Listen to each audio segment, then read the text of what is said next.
మాజీ chief whip BRS party Hanumakonda జిల్లా అధ్యక్షులు దాస్యం వినయ్ భాస్కర్ మాట్లాడుతూ ఏమని మాట్లాడిండు? పత్రికా విలేకరులకు విలువలు ఉండాలి, రాజకీయ నాయకులకు విలువ ఉండాలి.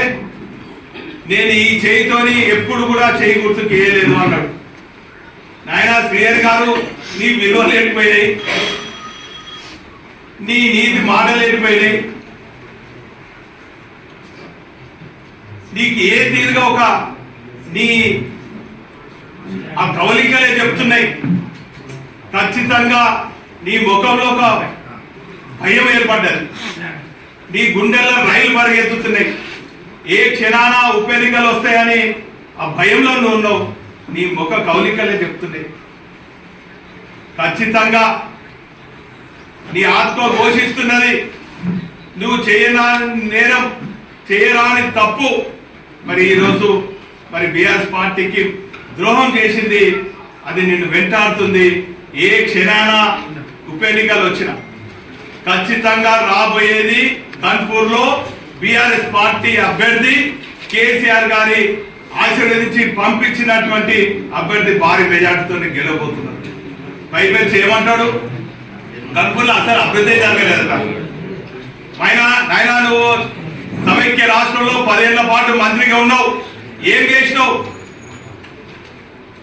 ఎవరి గోపాలు ముంచినావు?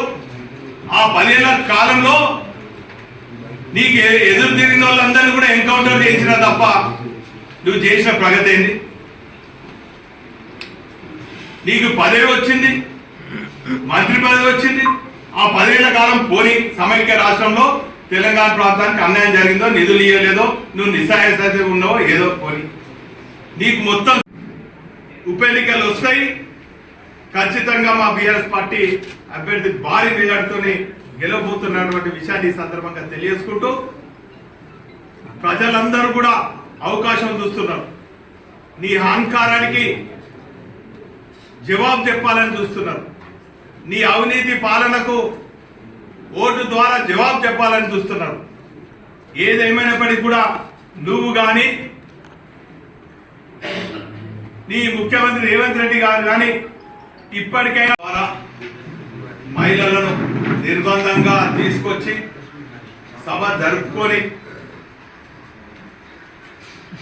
ఆ సభలో మేము ఉప ఎన్నికలకు రాలేదు, ఓట్ల కోసం రాలే అని చెప్పే ప్రసంగాన్ని చూస్తే అది ముమ్మాటికి వాళ్ళ మాటలలో కానీ, వాళ్ళ చేతులలో కానీ, వారి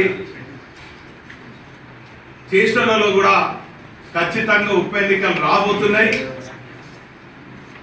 మరొక్కసారి గన్పూర్ ప్రజలను మభ్యపెట్టాలన్న ఆలోచనతోనే వచ్చినట్టు ప్రజలు భావిస్తున్నారు. సమైక్య రాష్ట్రంలో మేము తెలంగాణ ఉద్యమం, తెలంగాణ రాష్ట్ర సాధన కోసం చేస్తున్న సమయంలో వరంగల్ జిల్లాకు ఆనాటి సమైక్య రాష్ట్ర ముఖ్యమంత్రి కీర్తిశేషులు వైఎస్ రాజశేఖర రెడ్డి గారు కానీ, కిరణ్ కుమార్ రెడ్డి గారు వచ్చినటువంటి సందర్భాలలో పోలీస్ బలగాలతో